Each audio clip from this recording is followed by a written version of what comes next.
নমস্কার বন্ধুরা, Sreemoyee astrological tips চ্যানেলে তোমাদের সকলকে স্বাগত জানাচ্ছি।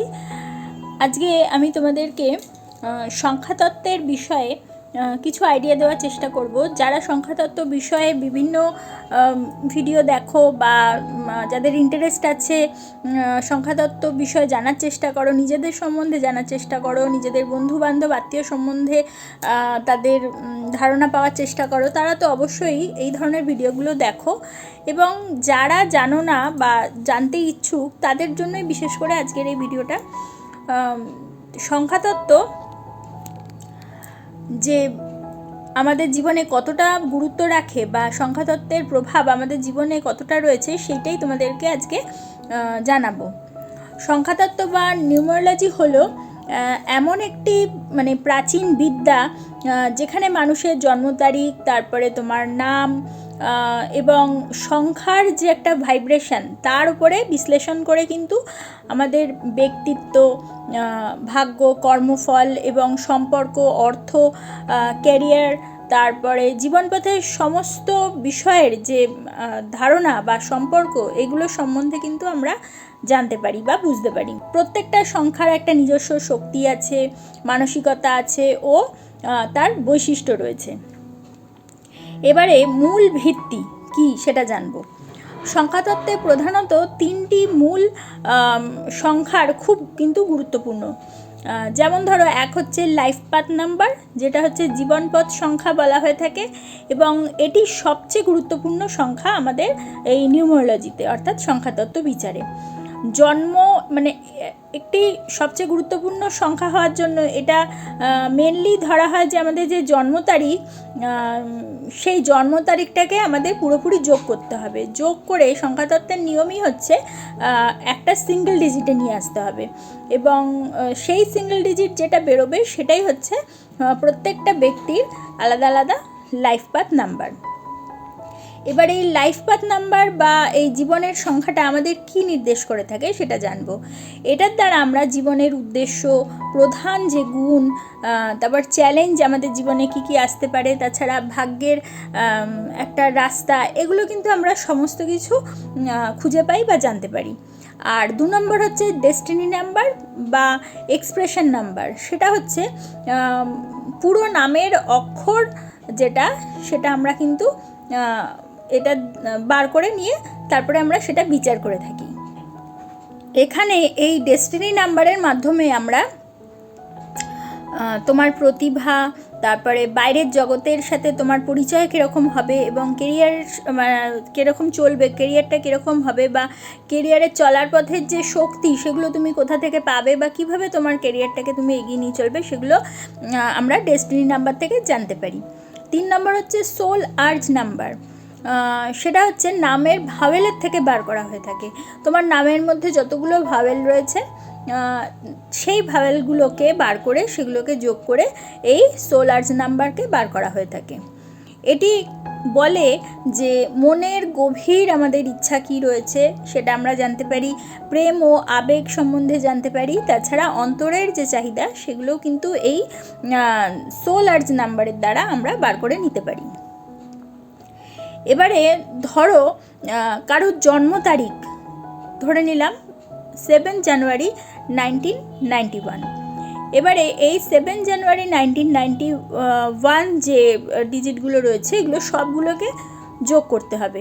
যোগ করলে দেখা যাবে সেখানে দাঁড়াচ্ছে হচ্ছে 10 এবং এই 28 হচ্ছে। তারপরে সেটাকে যখন সিঙ্গেল ডিজিটে আনার চেষ্টা করছি আসছে মোটামুটি 10। এবার 10টাকে যখন আমি সিঙ্গেল 10 রাখতে পারবো না, সেটাকেও সিঙ্গেল ডিজিটে আনতে হবে। সেক্ষেত্রে তাহলে 1 + 0 = হচ্ছে 1। তাহলে এই জাতক বা জাতিকার লাইফ পাথ নাম্বার দাঁড়াচ্ছে কিন্তু 1। এবারে এভাবে কিন্তু আমাদের লাইফ পাথ নাম্বারটা বার করা হয়। এবারে জানবো মাস্টার নাম্বারস কোনগুলো। যদি কারুর যে যোগফলটা নাম্বারের বা কারুর বার্থ ডেট যদি হয়ে থাকে 11, 22, 33, তাহলে কিন্তু এগুলোকে আর ভাঙা যাবে না বা ভাঙবে না। এগুলোকে বলা হয় মাস্টার নাম্বার। এদের শক্তি সাধারণত সংখ্যার থেকে বহুগুণ বেশি হয়ে থাকে। এবারে আসব 1 থেকে 9 সংখ্যার যে মৌলিক অর্থ সেটার বিষয়ে। প্রথমে আসি 1 নম্বরে, নাম্বার 1।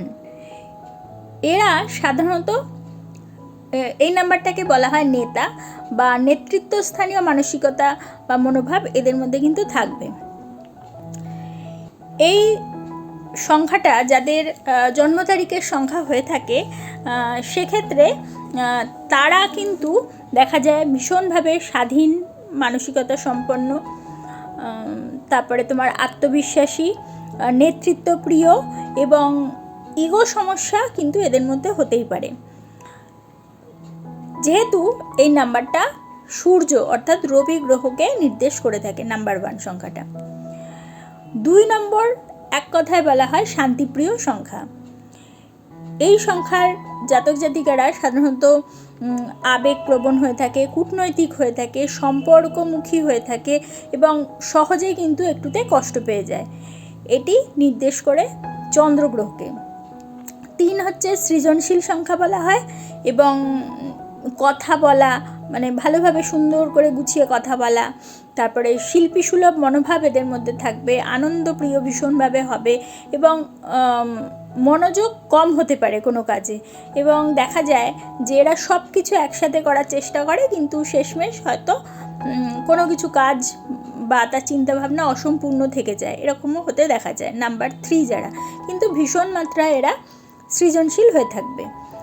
এটি গ্রহ হিসেবে বৃহস্পতি গ্রহকে নির্দেশ করে থাকে। 4 নম্বর হচ্ছে পরিশ্রমী সংখ্যা বলা হয়ে থাকে। এরা ভীষণ মাত্রায় পরিশ্রমী হয়ে থাকে, বাস্তববাদী হয়ে থাকে, তাছাড়া নিয়মানুবর্তিতা এদের মধ্যে ভীষণ মাত্রায় দেখা যায়। এরা স্থির মনস্ক হয়ে থাকে, কিছুটা জেদি প্রকৃতির হতেও কিন্তু এদেরকে দেখা যায়। এবং এই নাম্বার 4 রাহু এবং ইউরেনাস, মানে রাহুকে তো নির্দেশ করে এবং ইউরেনাসকেও নির্দেশ করে থাকে এই 4 নাম্বার সংখ্যাটাকে। এবারে চলে আসি 5 নাম্বার সংখ্যা স্বাধীনতা প্রিয় হয়ে থাকে, অর্থাৎ স্বাধীন চেতা হতে এদের দেখা যায়। এরা ভ্রমণপ্রিয় হয়ে থাকে, তাছাড়া দ্রুত সিদ্ধান্ত গ্রহণ করতে পারে, একটা রোমাঞ্চপ্রিয় হয়ে থাকে, তাছাড়া স্থিরতা এদের মধ্যে ভীষণ কম থাকে এবং একইভাবে একই জিনিসের প্রতি বা একই কোনো কিছুর প্রতি এরা সহজে কিন্তু দীর্ঘদিন আটকে থাকতে পারে না, কারণ এই গ্রহটা বুধ গ্রহকে নির্দেশ করে থাকে, মানে নাম্বার 5 সংখ্যাটা বুধ গ্রহকে নির্দেশ করে থাকে। 6 নম্বর সংখ্যা হচ্ছে প্রেম ও পরিবার নির্দেশ করে থাকে। তাহলে এই 6 নম্বরের জাতক জাতিকারা কেয়ারিং হয়ে থাকে, দায়িত্ববান হয়ে থাকে, তাছাড়া সুন্দর জিনিস এরা ভীষণ মাত্রায় পছন্দ করবে, অতিরিক্ত স্যাক্রিফাইস করা এদের মধ্যে সাধারণত দেখা যায়। এটি গ্রহ শুক্রকে নির্দেশ করে থাকে। 7 হচ্ছে আধ্যাত্মিক সংখ্যা বা আধ্যাত্মিক বলা হয়ে থাকে। এটি নির্দেশ করে কি রহস্যময়তা বা রহস্যের ব্যাপারগুলো এরা পছন্দ করে এবং গবেষণা মনস্ক মনোভাব এদের হয়ে থাকে। একাকিত্ব এরা পছন্দ করবে, ওভার থিঙ্কিং ভীষণ মাত্রায় এরা করে থাকে এবং এটি কেতু গ্রহকে আর তাছাড়া নেপচুনকেও কিন্তু নির্দেশ করে থাকে। 8 হচ্ছে ক্ষমতা ও কর্মফল বুঝিয়ে থাকে নিউমারোলজিতে। এই তারিখে যাদের জন্ম হয় বা এটির প্রভাব যাদের বেশি থাকে তাদের মধ্যে অর্থ, ব্যবসা, অথরিটি এবং জীবনে স্ট্রাগল বেশি করতে সাধারণত দেখা যায় এবং এটি শনি গ্রহকে নির্দেশ করে থাকে। 9 হচ্ছে মানব সেবক, এই নাম্বারটাকে বলা হয় এবং এই নাম্বারের জাতক জাতিকারা সাধারণত দয়ালু, ইমোশনাল এবং আধ্যাত্মিক প্রকৃতির হতে দেখা যায়। সবাইকে এরা কিন্তু মানে বলা যায় যে কোনো চিন্তাভাবনা না করে ঝাঁপিয়ে পড়ে হেল্প করতে ভালোবাসে এবং এটি গ্রহ হিসেবে, নাম্বারটা গ্রহ হিসেবে মঙ্গল গ্রহকে নির্দেশ করে থাকে। এবারে তোমরা নিজেদের জন্ম তারিখটাকে এইভাবে নিয়ে তোমাদের যে লাইফ পাথ নাম্বার অর্থাৎ পুরো নাম্বারটাকে যোগ করে তোমরা যেই নাম্বারটা পাবে সিঙ্গেল ডিজিটে আসবে, সেটা দিয়ে তোমরা নিজেরাই বুঝতে পারবে যে তোমাদের মধ্যে কী গ্রহের প্রভাব রয়েছে বা তোমাদের স্বভাবের মধ্যে বা ব্যক্তিত্বের মধ্যে কোন গ্রহের প্রভাব বেশি রয়েছে। সেটা আমরা যেটা এতক্ষণ বললাম যে লাইফ পাথ নাম্বার দ্বারা আমরা কিন্তু বুঝতে পারি। এবারে সংখ্যার যে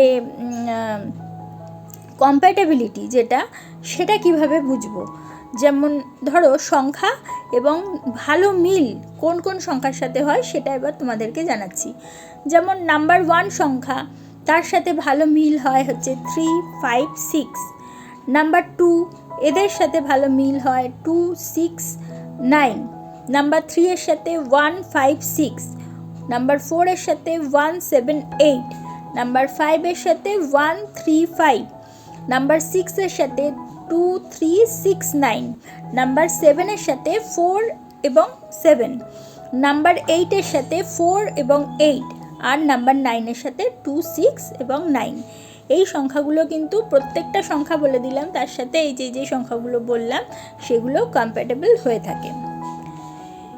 এবারে তোমরা আজকে যেগুলো আমি বললাম সেগুলোর মাধ্যমেই তোমরা তোমাদের নিজেদের লাইফ পাথ নাম্বার বার করে নিতে পারো। তোমাদের পরিবারের যদি কারোর সম্বন্ধে জানতে চাও সেটা বার করে নিতে পারো লাইফ পাথ নাম্বারের মাধ্যমে। এবং যদি তোমরা চাও তাহলে সেখান থেকে বুঝে নিতে পারবে যে কার সাথে তোমাদের বেশি মিল হচ্ছে, কারণ সেই সংখ্যাগুলোও আমি বলে দিলাম 1 থেকে 9 পর্যন্ত, এবং কেন তোমাদের কারোর সাথে মিল হচ্ছে না সেটাও তোমরা কিন্তু এইভাবেই বার করে নিতে পারো। এবং কারোর পার্সোনালিটি কেন